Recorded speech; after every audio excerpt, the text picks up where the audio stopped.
पास पुष्प भी नहीं है, लेकिन मैं 4 लाइन देश की हर माताओं के चरणों में मैं प्रणाम करता हूं कि होती है धरा आसमां लड़कियां, पावन पुनीत विष्णु की विधान लड़कियां,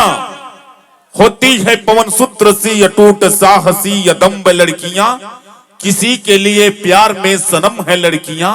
पर भारतवासी के लिए तो वंदे मातरम है लड़कियां। गंगा के धार भारती के ज्ञान है लड़की, दुर्गा के रूप काल के कपाल है लड़की, राणा के धाल हो शिवा के भाल है लड़की, आदि अनंत अनंत से विशाल है लड़की, पत्नी के प्रति ग्राह की सावित्री है लड़की, ब्रह्मा के ब्रह्म शक्ति के वरदान है लड़की, है अगर माँ की रूप तो भगवान है लड़की। बहुत बहुत धन्यवाद। वो भी मेरी जिंदगी में रहा, मैं उन गीतों की तरफ जरूर जाऊंगी, लेकिन पहले गुरुजी को अर्पित करते हुए एक सोहर गाने की प्रयास करूंगी, जो गीत में बहुत बार गाई नहीं, लेकिन आज खास आपके लिए मैं कोशिश कर रही हूँ। श्री राम जी के जन्म पे अयोध्या नगरी जो है किस तरह से खूबसूरत और सुहावन कैसे हो गया था, उस और ये वर्णन है सारी। बजला बधाइया अंगना बधाइया, अंगना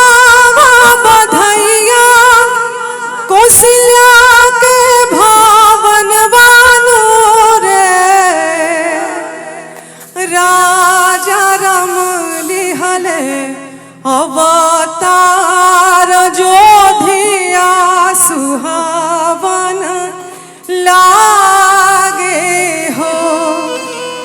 राजा राम लिहले अवतार जोधिया सुहावन लागे हो, के कोई लुटावली सोनावा तो चनिया, सोनावा तो चनिया, सुमित्रा रानी हो, राजा दशरथ मोतियान हार, अयोध्या सुहावन हो, राजा दशरथ अयोध्या सुहावन हो।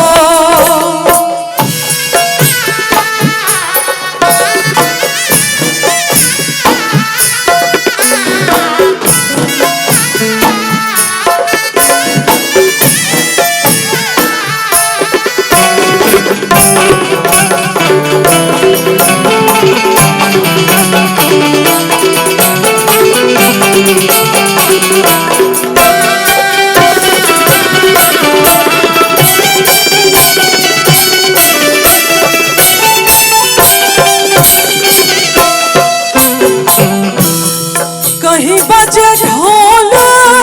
मृदंग तो कहीं नौबत बाज हो, ललना सगरी नगरिया शंख गूंजे अयोध्या सुहावन हो, ललना सगरी नगरिया शंख गूंजे अयोध्या सुहावन हो, राजा राम लिहले अवतार जोधिया सुहावन लागे हो, राजा राम अवतार जोधिया सुहावन लागे हो।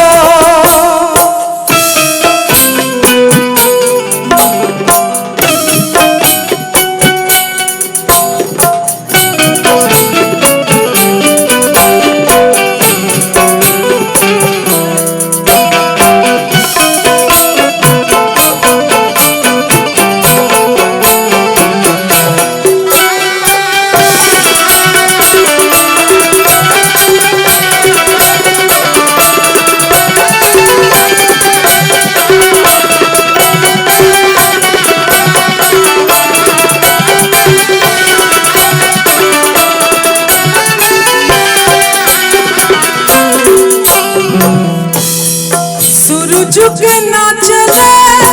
हिरनिया चंदा के चननियानु चंदा